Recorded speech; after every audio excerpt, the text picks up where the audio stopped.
Glad to be with you all. I'm Martin McLaughlin, State Representative in the 52nd District.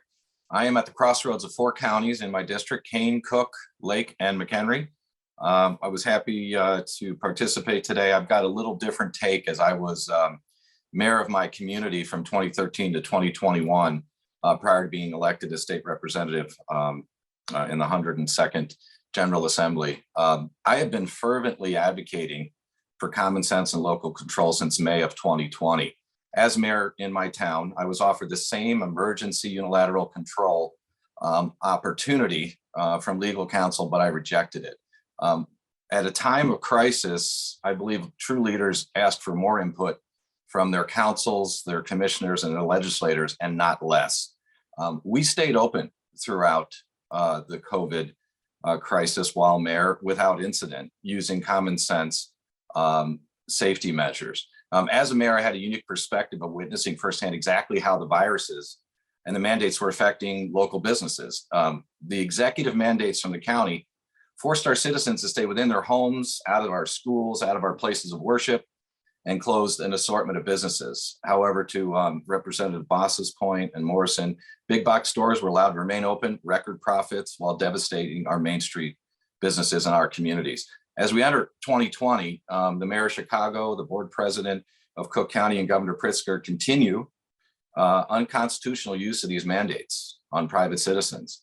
We're entering soon our 3rd year of the 15-day experiment to flatten the curve. We need to learn to live with this virus and any future viruses in a better way to help protect the most vulnerable of our society. The data clearly shows who needs to be protected at this point. I am not anti-vaccine.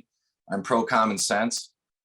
With this mandate, as stated by Representative Boss, a person can have vaccination status, be COVID positive, and go into any of these establishments. How does that make any sense at all? I find it reprehensible that you need less information to vote or enter the country, it seems, than to go to a local pancake restaurant in Cook County.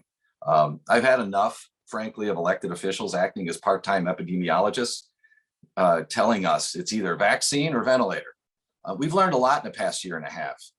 It's time to put the experience and data and therapeutics into practice, drawing from successes from surrounding states, and stop living in a bubble. We can protect public safety of the residents while still allowing families and businesses to thrive in Illinois. I mentioned on the floor in June that we have massive worker shortages affecting every single industry. This hasn't changed. We're coming out of the worst year and a half of business, particularly for small businesses in Illinois. We need to allow local communities and local businesses to make the best decisions on how to operate safely and how to get their businesses back on track. After reviewing and speaking with several community leaders, it's pretty evident from their public releases that their police forces, in many instances, will not be tasked with enforcing these overreaching mandates. So who will be? To the point of the other 2 state reps, it'll be the receptionist, it'll be the restaurateur hostess, or it'll be somebody at the front desk of a health club. That's bad policy.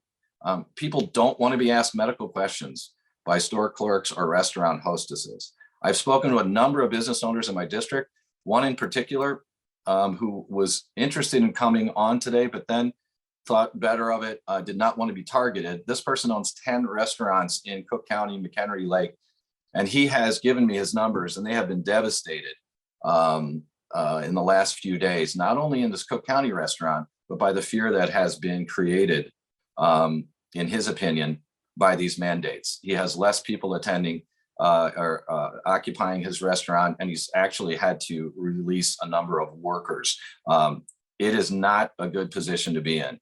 If the elected leaders would get off Twitter and outside their bubbles a little bit, maybe walk through the main streets of my district, I would be happy to escort them and have conversations direct with these business owners so that they can see the devastation that these mandates are causing.